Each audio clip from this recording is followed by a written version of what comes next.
उसे बताता है। माँ उसकी आंखें बिल्कुल सफ़ेद है, हाइट में बिल्कुल छोटा सा है और वो अपने शरीर पे एक भी कपड़ा नहीं पहनता। जैसे जैसे तंत्र विद्या शुरू होती है वो बच्चा हिलना शुरू हो जाता है। आज की कहानी थोड़ी अलग है और अलग एंटिटी के ऊपर है। मैं आपको पहले ही सजेस्ट कर देता हूँ, अगर आप इस वीडियो को अकेले देख रहे हो और रात को देख रहे हो तो आप इस वीडियो को छोड़ के जा सकते हो। शायद ये वीडियो देखने के बाद आपको नींद ना आए, क्योंकि आज हम बात करने वाले हैं कच्चा कलवा। जी हाँ, वही कच्चा कलवा जिसके नाम से बच्चा बच्चा डरता है। कुछ सालों से ये नाम काफ़ी ज़्यादा ट्रेंड में आया है, कच्चा कलवा। आज हम उसी के बारे में जानने वाले हैं, कच्चा कलवा क्या होता है। एक बात जरूर याद रखना, ये कोई नॉर्मल भूत नहीं है, ये बहुत ही ज़्यादा सताया गया भूत है जो काफ़ी ज़्यादा कई केसेस में भयंकर निकल के आ जाता है सामने। तो आज हम उसी के बारे में बात करने वाले हैं, कच्चा कलवा।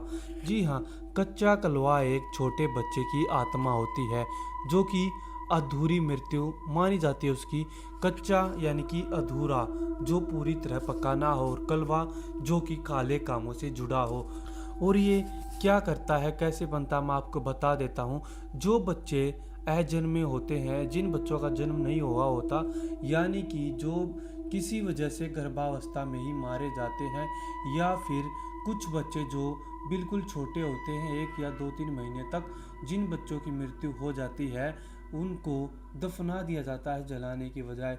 और तांत्रिक उन्हीं बच्चों को तंत्र विदा करके अपने काबू में कर लेते हैं, जिससे वो कच्चा कलवा बाहर आता है और वो उनका हर काम पूरा करता है, लेकिन एक शर्त पे। तो आज का हमारा पहला केस है राजस्थान का, जो कि 2012 का है। एक बंदा होता है जिसका नाम होता है रघुनाथ। वो थोड़ा सा लालची होता है। वो मतलब कि हालांकि वो बंदा गरीब होता है, लेकिन मन से वो काफ़ी ज़्यादा लालची होता है। तो किसी के थ्रू उसके कानों तक ये बात आ जाती है, जो बंदा कच्चा कलवा पाल लेता है वो उसके घर को पैसों से भर देता है। और जैसे ही उसको सुनने में आया कच्चा कलवा यानी कि पैसा, पावर, दौलत, शोहरत, सब कुछ उसके चरणों में। लेकिन वो भी इतनी आसानी से हाथ नहीं आता है, क्योंकि उसकी एक कंडीशन होती है। क्या? उसकी देखभाल हमें करनी पड़ती है। अगर कहीं पे हमसे कोई ऊक चुक हुई या फिर कुछ ऐसा हुआ जो उसे अच्छा नहीं लगा, तो वो हमारी जान ले लेता है। रघुनाथ पैसों के लालच में इतना ज़्यादा पागल हो गया था, वो एक तांत्रिक के साथ एक शमशान घाट में पहुंचता है, जहाँ पे हाल ही कुछ ही दिनों पहले एक बच्चा दफनाया गया था। तो तांत्रिक और वो मिलके दोनों वहाँ पे एक गड्ढा खोदते हैं, जिसके अंदर उसी छोटे बच्चे की लाश मिलती है।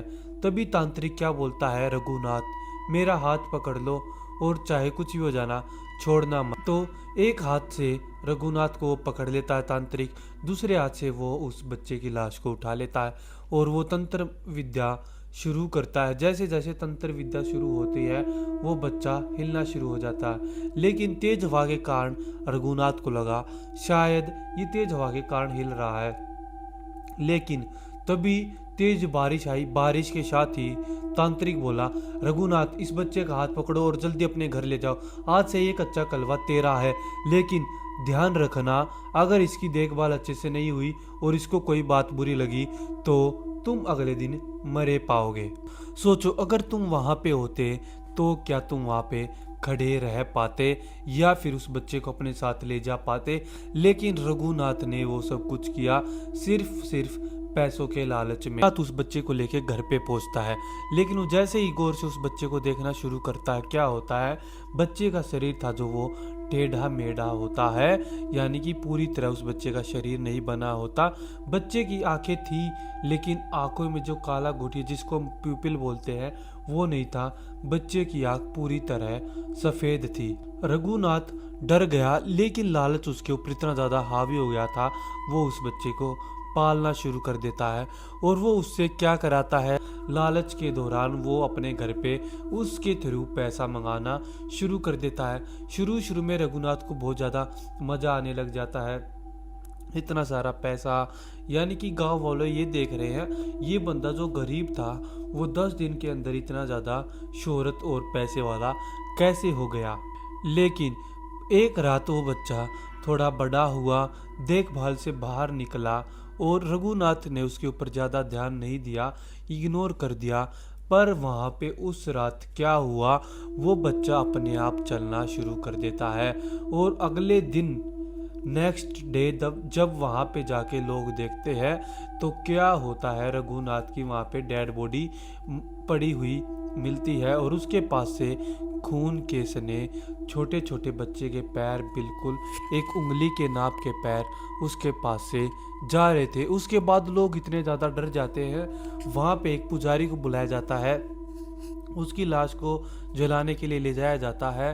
जलाने के बाद वहाँ का पुजारी क्या बोलता है, इस घर को अब हमेशा के लिए बंद कर दो क्योंकि यहाँ पे कच्चा कलवा आ चुका है। और उस दिन के बाद वहाँ के लोगों ने क्या बताया, उन्हें एक छोटा बच्चा दिखता है जो कि उनके पास धीरे धीरे करके आता है। उस बच्चे की आंखें बिल्कुल सफ़ेद होती है, बच्चे का कद बिल्कुल छोटा सा, और वो सभी के पास आके सिर्फ एक ही शब्द बोलता है, मेरे साथ खेलोगे। सोचो अगर तुम वहाँ पे होते, अगर ये बच्चा आके तुम्हारे पास बोलता खेलोगे, तो तुम्हारा जवाब क्या होता, हाँ में या फिर ना में। तुम्हारे पास वहाँ से भागने का कोई चांस ही नहीं है, तुम्हें सिर्फ हाँ या ना में जवाब देना है। अगर तुम्हारे पास जवाब अवेलेबल है तो कमेंट्स में ज़रूर बता देना। नेक्स्ट जो केस है वो है हमारे दिल्ली से, जो कि है 2018 का। ये फैमिली नई नई होती है, दिल्ली में शिफ्ट करती है और 6 साल का बच्चा इनके साथ था, जिसका नाम हम कुछ भी ले लेते हैं, जैसे कि आर्यन। हाँ, आर्यन उसका नाम होता है और 6 साल का वो होता है। एक दिन जब आर्यन अपनी मम्मी से बोलता है कि मम्मी मेरे साथ मेरा दोस्त आया है, तो उसकी मम्मी उसको इग्नोर कर देती है कि छोटा बच्चा है, कुछ भी इमेजिन कर रहा है, ऐसे ही बोल रहा है, खेल रहा है अपनी मर्जी से। लेकिन स्टार्टिंग के फेसेस कुछ दिनों में सब कुछ नॉर्मल चल रहा होता है, लेकिन तभी वहाँ पे था कुछ दिनों के बाद वहाँ पे बच्चा रात को उठ जाता है, बाहर चला जाता है, बोलने लग जाता है, अपने दोस्त के साथ खेलने लग जाता है। तो ऐसे ही एक दिन उसकी माँ उस बच्चे से पूछ लेती है, तुम्हारा ये दोस्त आखिर कैसे दिखता है। उसे बताता है, माँ उसकी आंखें बिल्कुल सफ़ेद है, हाइट में बिल्कुल छोटा सा है और वो अपने शरीर पे एक भी कपड़ा नहीं पहनता है, हमेशा मेरे साथ खेलता है, काफ़ी अच्छा है, वो किसी को परेशान नहीं करता और वो किसी को दिखता भी नहीं है। ऐसा सब कुछ उस बच्चे ने, आर्यन ने अपनी माँ से बोला। लेकिन उसकी माँ थोड़ी बहुत तो डरी, लेकिन 1-2 दिन के बाद ये बात भूल गई। लेकिन धीरे धीरे करके उनके साथ क्या होना स्टार्ट हो जाता है, छोटे बच्चे की आवाज़ें आना, जबकि उनका बेटा सो रहा होता है, किचन से अपने आप कुछ गिर जाना, या फिर किसी के बाहर चिल्लाने की आवाज़ आना, या फिर गड्ढे खोदने की आवाज़ें आना, ऐसा सब कुछ उनके साथ स्टार्ट हो जाता है। लेकिन एक दिन क्या देखता है उसका पापा कि जो आर्यन है वो रात को किसी के साथ बातें कर रहा है, और सिर्फ बातें ही नहीं कर रहा, कुछ देर बाद वो उठ के बाहर जाता है। तो बाहर आर्यन के पापा क्या देखते हैं, आर्यन एक बच्चे के साथ मिलके एक गड्ढा खोद रहा होता है। जैसे ही वो देखता है उन बच्चों को, थोड़ा बहुत तो उसको नॉर्मल लगता है, लेकिन वो क्या देखता है, जो दूसरा बच्चा है उसका शरीर थोड़ा सा टेढ़ा मेढ़ा है, जैसे कि उसकी पूरी आकृति ना बनी हो, और उस बच्चे की आंखें बिल्कुल सफ़ेद है। और जैसे ही उसका पापा उसको देखता है, अचानक से चिल्लाता है, आर्यन भाग के अपने कमरे में चला जाता है और वो दूसरा बच्चा वहीं पे गायब हो जाता है। अगले ही दिन उसका पिता इतना ज़्यादा घबरा जाता है कि एक तांत्रिक को बुला के ले आता है। तांत्रिक वहाँ पे थोड़ी बहुत क्रिया करता है और उन्हें बताता है कि ये एक कच्चा कलवा है, जो कि यहाँ पे पहले लोग रहा करते थे, उन्होंने यहाँ पे उसको छोड़ दिया। अब उसको एक नया खेल मिल गया है, क्या तुम्हारा बच्चा आर्यन, जिसके साथ वो खेल रहा है, कूद रहा है। लेकिन जिस दिन ये बच्चा तुम्हारे बच्चे से कुछ काम बोलेगा और अगर आर्यन ने नहीं किया तो वो उसको अपने साथ ले जाएगा। उसके बाद उसके पिताजी इतने ज़्यादा डर जाते हैं, एक कदम नहीं रखते, एक सेकंड नहीं रुकते, तुरंत वहाँ से बैग वैग बांध के अपनी फैमिली के साथ कहीं और शिफ्ट हो जाते हैं। और वो कच्चा कलवा आज भी वहीं पे है और शायद किसी नई फैमिली या नए बच्चे का इंतज़ार कर रहा हो। तो क्या आप वहाँ पे जाना पसंद करोगे? तो आज की थी ये हमारी 2 कहानियाँ। तो आपको कैसी लगी कमेंट्स में ज़रूर बताना, और हाँ, नेक्स्ट वीडियो के लिए सब्सक्राइब कर लेना और कमेंट्स में ज़रूर बताना वीडियो आपको कैसी लगी।